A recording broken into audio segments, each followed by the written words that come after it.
I thought they'd have tea here to talk about the fight. Oh, that's the first question. Yeah, Tell us yeah, about the fight. yeah, don't worry. What was that like? Insane. Talk about it. No, I'm not gonna No. say what I said in the locker room. Oh, now we need to know. I just think you see the intensity of the game, and that's the fun part of this league. And neither player backed down. They both were intense, and I suspect there'll be a little bit of buzz around it, which is never bad for the game either. Does that give the players a bit of a boost on the bench watching something like that? Oh yeah, totally. It's always, I like fighting, so I think that was a good boost for your whole team. And well, you saw, I think every player stand up and cheat for it, so that was a good one. The overall, is this like almost a loss that feels a little bit like the win by the way you came back home and were able to grab the point and game you brought off?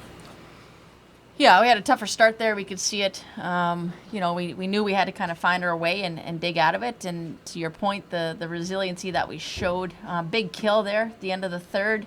Recognized we'd only have about 90 seconds left to try to get something brewing and able to pot two in that timeline was really great. And, obviously when you can call a timeout and set up a play, and it wasn't perfectly executed, of course, but it finished the right way. So it gave us a lot of momentum, and you look at maybe last game's overtime to this game's overtime, a lot of credit goes to our players and their adjustment and, pushing to win the hockey game instead of just defending the hockey game, and it allowed us to have a lot of ozone time. So yeah, we're on a 3-game point streak right now. Obviously we want to tilt the overtime points to get that extra, and that's an important piece for us, but not lost on us that we're getting better.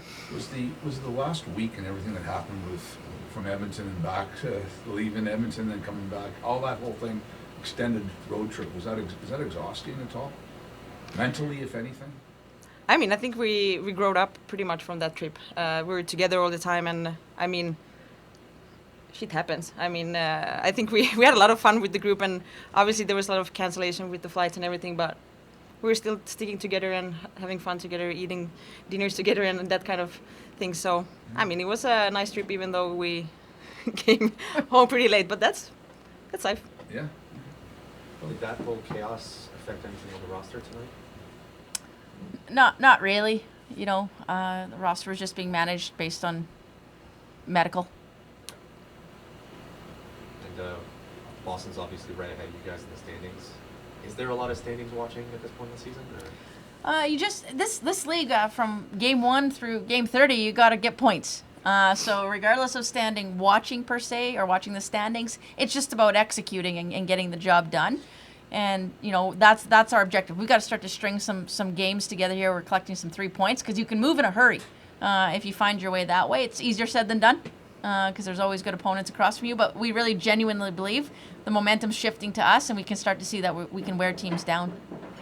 You mentioned overtime, obviously, very much felt like in Ottawa's favor for a lot of it. Are there some positives you can take away from that and go into the next game? Massive. That's the best overtime we've played as Ottawa, PWHL Ottawa or Ottawa Charge. So really great effort by everyone, and there was a good energy on the bench for when everyone was going out. We had multiple opportunities to finish that game off. I think we had hemmed that group in for a substantial amount of time. But it just goes to show in that scenario 3-on-3, like just one mishandled puck and it can turn on a dime. But really proud of what we did. Really proud of how we played, and we dug out, and that's a good team effort.